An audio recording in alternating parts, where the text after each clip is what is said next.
we like to gather, we like to speak to people. And when you can do sales in a manner that's just as effortless as going to a gathering that you enjoy, then it becomes social. Then it becomes more relational. You become more approachable, and the benefit to your buyer, who is part of a community and humanity, starts to change the way we operate and the way we interface as people. And it's just really important to me that we do things in a manner that really impacts the humanness of what we are. Welcome to the Making Sales Social podcast, featuring the top voices in sales and marketing. Join hosts Bryn Tillman and Bill McCormick as they discuss the best tips and strategies they are teaching their clients so you can leverage them for your own virtual and social selling. You can also listen to us on Apple Podcasts, Spotify, Stitcher, and Google Play. Here are your hosts, Bryn Tillman and Bill McCormick. Hey, welcome to Making Sales Social. I'm Bill McCormick. I'm Bryn Tillman. So, Bryn, who's joining us today? Oh, I am so excited. Meshell Baker is joining us today. I met Meshell through Women Sales Pros, and I think we had an immediate connection. One of the things I love is her approach to sales in an authentic and human way that I'm really excited for everybody to learn about. Welcome, Meshell. Tell our listeners a little bit about you and your business, which is it Meshell Baker Enterprises or Igniting Confidence? So Igniting Confidence is just like the tagline. It's the expression of what people receive, the benefit or as I say, the blessing of Meshell. And then my business is just currently Meshell Baker Enterprises. And so my gift, as I said, is Igniting Confidence. And I'm just super duper passionate about helping business owners and sales leaders to identify and connect with more of their ideal buyers so they can do more of the work they love to do. So creating an authentic, seamless way about how they go about connecting and making sales and onboarding clients is my mastery. And it's the thing that just really lights me up. So yeah, a lot of fun. This is going to be great. So you said a number of words that I'm like, that are pinging off in me. Ideal client, neurons going, right? So, but before we get that, Meshell, we always ask every guest the same question to lead off. What does making sales social mean to you? Social is we are community. We are connected, and by nature, we like to gather. We like to speak to people. And when you can do sales in a manner that's just as effortless as going to a gathering that you enjoy, then it becomes social. Then it becomes more relational. You become more approachable, and the benefit to your buyer, who is part of a community and humanity, starts to change the way we operate and the way we interface as people. And it's just really important to me that we do things in a manner that really impacts just the humanness of what we are. You couldn't say it better. I think that's like mic drop moment right from the start. So that's amazing. Did you have something, Bryn? Well, I always have something. No. So what I'm hearing that I absolutely love, that resonates so deeply, is we are selling to human beings, yes, not leads, not prospects, people. Yes. Right. And so what I'm hearing, and I can't wait to hear more, is we have to start building these relationships authentically. And potentially, one of the things we talk about is detaching from the sale and attaching to helping them solve a problem as a human being. And I think, and I'm excited to hear more, but that's where all the wheels in my head are going. Absolutely. And as I heard you say, like detaching. So I combine what I tell people is what I do is I combine some of the principles of how we succeed with our human nature. Like I tell, success is not our natural nature. Our nature is to be comfortable, cozy, warm, toasty. I always give the image. We want to go home, kick back on the Barca lounger, eat some chips, drink some beer, have some soda, and fall asleep with TV on. Eat ice cream. There you go. But success demands that we go home and we read a book, we exercise, we eat a healthy meal, we interface with our family, right? So it's not our nature. And so actually realizing that sales is one of those jobs that's emotionally difficult. And that's what many people don't really talk about, because it has a lot of rejection, right? If you think about the scale, out of 100 cold leads, only 3% of the people are ready to buy today. 10% will buy from you. Another 30% will follow up with you and become possible buyers throughout the course of the cycle of your, lifespan at that company, but it will never happen immediately. So the constant follow through and follow up and the fear of rejection is so high. And that's the humanness that many people do not actually help their sales rep with. That's where my mastery comes around, is talking about that part and making them rejection proof, because then when they understand it's gonna happen, it's not a big deal. So how do I emotionally prepare myself for what is inevitable? I love the imagery I get here, because if I go home and I sit in my recliner and I just eat ice cream all the time, which that would be my default mode. Hi, I'm Bill. I have a problem with ice cream. It just is who I am. So if I do that, I'm gonna get fat. I'm gonna get out of shape. So as we talk about sales reps, if they're just going home and relaxing, so if they're not putting time into who they are as people, what happens to them? What happens is you will begin to, the day that actually happened begins to be the story that you repeat. So when you didn't get the sale, when they didn't call you back, when it didn't happen, that becomes the repetition. When you go home or on the way home, even, you're in your car, you're listening to a podcast like this, you're listening to a book on tape, you're taking courses, you're part of a mastermind that is talking about the challenges, but how they overcome them. And so your mind is a storehouse. As I tell people, we are not in control. The chatter in your head is in control. And until you feed that chatter what it needs to give you success in sales, you're not going to have it.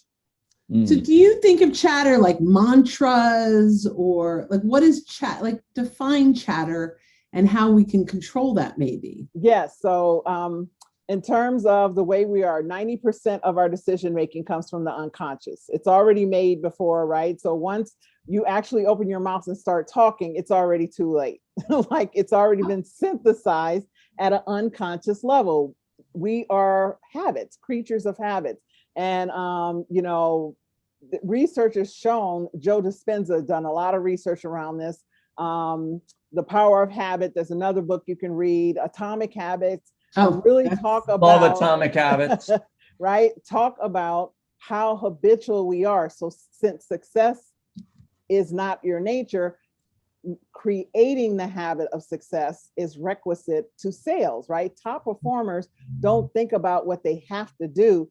They just do it because they've habituated and brought it into identity. Now, having said that, that is the hardest thing for an adult to do, is to establish a habit of success in any category of life. And sales, with the high level of rejection, that makes it almost virtually impossible. That's why there's so much turnover in sales. What do you recommend? So let's say we have a listener right now who's like, all right, I've got some bad habits. I know I've got some bad habits. I have some success with sales, but I know I've got the wrong messaging in my head. I know that I'm coming to a sale thinking about what that customer is worth to me versus what I'm worth to that customer. Exactly. What's the first thing? Do they take inventory of their current state of being? Like, what is the first thing they do, I guess, in some ways, to create awareness of the chatter, right? I mean, what do you recommend? So the first thing I do when I'm working with people is start with, why do you want to sell? Most people are never even asked that question. Why is it important for you to sell? So just really uncovering the reasons, because when the reasons outweigh the results, That's your impetus, that's your drive, that's your motivation. That's why you keep going. And many people, that's why sales is so difficult. Sales is a very results oriented beast that really doesn't care about the why, and yet the why is vitally important to sustain success long term. So getting clear on that why, which is the vision, right? No greatness is ever achieved without having envisioned it first in your mind. So getting them clear and tying that and helping them create what a successful vision of sales is for them. And 9 times out of 10, it's not about that job. It's not even about the awards. It's about the lifestyle, the family they love, the kids they have, the houses they want to buy, the travel they want, but they are never equating and tying it all together in a clear and compelling vision. And that's where I like vision mastery. I'm called the man. I've worked places and people still call me Meshell, the master manifester. But helping people create clear and compelling visions is my jam. And that's what I love to do. And then once we get the vision of the what, tie it to the reasons of the why, then we dial in who is the person who has the what. And that's where the habituating comes in for that. So then it just becomes your knee-jerk reaction that you would, all that you want, all that what is just. So I love this. One of the things we talk about purposeful prospecting. Yes. In social selling, one of the biggest mistakes that folks make is random acts of social, right? Yes. We're unconsciously going in and engaging without purpose, without structure, right? And so we often talk about how the random acts, they're like big dark holes, that you get stuck in, and you're never as productive as you could be. So, putting together, so we don't often use the word habits, but we use the word, daily cadence or tactics. Oh, I love cadence. Consistency. That's my other word. Yes. Yeah. So, if you're talking with a salesperson right now, and now, we're talking about getting the head straight. Yes. Right. What's the next thing, right? Like what? All right. So now I understand that I need to be purposeful. Yes. I need to, to come at this. Yes. Yeah. So I have my morning routine. So now who's the ideal buyer, right? So that's why I help. So if you're not clear on the ideal buyer, none of this is going to work, right? Now you're just throwing spaghetti at the wall. So it's that now we go into and incorporate the principles of successful selling. But first we have to get you clear. So emotionally you're ready, because once you start applying these principles, they're not going to work. And there's still high rejection, right? So we just want you to be prepared. I tell people, when you can master being uncomfortable, uncertain, and inconvenienced, it's a win. That's what most people cannot do. They cannot deal with anything that doesn't go their way.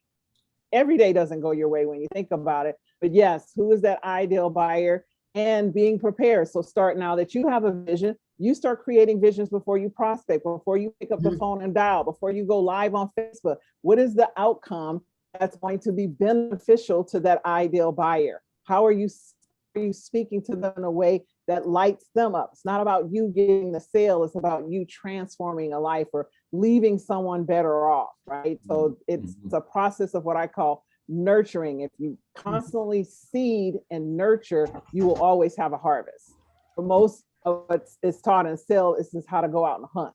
And then you constantly have to hunt. And right, so it's a kill, right? Kill or be killed kind of principle, which is exhausting, overwhelming, frustrating, versus just your natural ability of how you light up when you think about that ideal buyer, and that lights them up. And then doing the activities that maintain that energetic belief, because I always say a transaction is just your belief. So it's your belief that someone else would take action. And what you're transferring is belief. You're transferring your belief that the buyer would take action. Belief is emotional. So if you haven't dealt with your emotions, you cannot convince them, or you cannot influence them to take the action that you believe is in their best interest. So I love the phrase "light them up." Like, I think that's so cool, right? Like we can be really excited about what we do. And when Bill and I talk about social selling, like we have, we light up, we're excited, but the key is not our excitement. Mm-hmm. The key is to, I guess, transmit. That's probably not that. It's to help the person on the other side get as excited about it as we are, with the vision of how this can help them transform. Yes. Love that. Yeah, I think of the Scott Schilling quote, coming in with high intention and low attachment, and coming in with this high intention that we're going to do this, that we're going to take them on this journey. We talk about the journey, the buyer's journey. We talk about not leading with our solution, but leading to our solution. And so leading them to the light. Yes. So that we light them up. This is fantastic. I'm taking a bunch of notes here. So yes. So this is so good. Yeah, this is and this is one of the things I enjoy when I tell people, when people hire me to speak to their teams or train their teams, my commitment is that I will help you create successful humans that will sell well, right? I'm not promising you that I'm going to go and teach, because what you want is you want them, because having a great sales force also means that you also, the greatest companies understand that their employees are actually selling their company for them in everything they do. Yeah. Right? So when you go to, when that company, when those employees go to happy hours, and I always remember this when I was a sales rep or when I worked for a company, and I always listened to the people who complained about their jobs, because I wasn't that person. I love where I work. What are you talking? People are, oh my God, where do you work? And they thought it was the job. It wasn't the job. It was me, because I was clear on what I delivered, why I wanted to sell. And I went and found companies that align with that. So it was a win-win. I love that. One of the challenges, I think, for salespeople is going out to find those companies that align. Yes. What recommendations do you have? I know, and then Bill has a question after that. Well, I don't personally do hiring or things like that, but I have worked with sales reps before who I've coached. And what we do is they literally write out their ideal role, what the ideal job. And then again, we go through the process, write out whatever you want. Now we've got to look at your qualities, right? Because remember, somebody is hiring you to help them build their business. So you say you want this, what is the value that you bring, right? If you want more, you must become more. We're adults. Genie and Santa Claus is not coming, people. You want more, you become more. You want a better job. Why are you more valuable to that company? You want a raise, you want a promotion. Why are you more valuable to the company? Have you invested in yourself? Are you showing up early? Right? What makes it worth it to that employer for you to be advantageous to them? And when you're clear on that, when you're able to, that's when you actually attract more opportunity, because when you're interviewing them to see why they get you instead of why you get the job. Ultimately, we often say there are 3 elements to this, right? You have to love it. Yep. You have to be really good at it, and people have to be willing to pay you for it. Exactly. Yeah. So that's like the trifecta. Bill, I'm sorry. I know it's all yours. That's fine. I just want to go back to that, because what if you're a sales rep and you're at a company now and you're trying to sell authentically, but from the top down, we just care about these numbers. We just care about you doing this amount of calls per day. And we don't care what you have to say to get them on the phone. We don't care what you have to say to get a signature. Great question. How do you kind of lead up to that level? So, well, that's where your performance is important, because they're only going to listen to you if you're a performer, right? So, right. It's always intriguing to me, the people who are not performing, who want to complain and want to change things, or they just got there and haven't been there long enough to, really prove themselves and feel like they can change things. So this is where that vision, right? So the thing about the vision is that you don't know when, and you won't stop until. So I always tell people, when you truly understand a vision is about developing your character and the quality you are, more than it is about the results. The results will always come when you're in a vision. Goals have a timeline. A vision does not.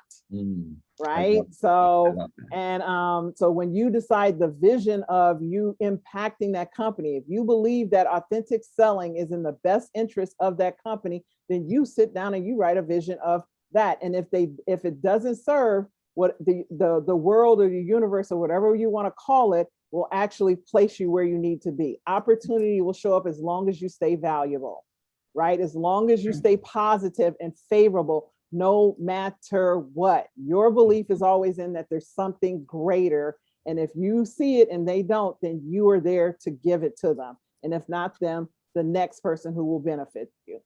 I love that. And you're looking at it from a positive perspective. Always positive. Right. Versus whatever you appreciate will appreciate. It's the law of life. When people start complaining, you are not appreciating. Always stay in that appreciating state, no matter what anyone else's does. If you want to keep your value high, you appreciate always, no matter what. And I think you have to approach it from the point of a high level professional athlete. Yes. And a high level professional athlete doesn't just go to practice once a week. They're working on their craft every single day, and they're not practicing less if the team is doing bad. They're actually practicing more. And they're always with the idea of it's not about the level of the team. We don't rise and fall to the level of the team. They have a personal ethos and they have a personal ethic that they live by as a professional athlete. And so as sales professionals, oh yes, we have to do the same thing. So I love that analogy. So I'll probably be using that going forward, because it just summed it up and you get a really clear picture. And the other thing that I'm reminded of are athletes understand they're not paid to play, they're paid to practice. Oh, that's good. So that's good. So I stole mine. I stole the previous one from Larry Levine. I'm going to steal that from you and put it together, and then it'll be Bill's. I know, right? We just sealed it up. But yes, right? Because the game is only one time. That's right. Practice is the repetition all the time, 10,000 times, so that in the game, it's identity. You no longer think you can't, because you've done it so many times. And that's why sales muscle memory. Right. So you get clear. What is the success of my sales role, where I am? And then you go do the practice, the identity, right, of who you're becoming. And then you just keep practicing that. So when the opportunity shows up, your knee jerk is I done. And that where the reservoir, the 90% of your unconscious, is already chocked with belief that you can, you are, and you're able.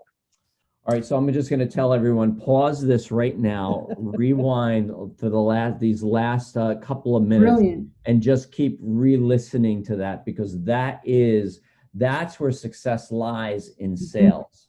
So you're not paid really to get signatures on a contract. You're paid for all the work that you do that lead up to that moment. Yes. And that's where the practice lies. None of us need to be trained how to take a signed contract. That's natural.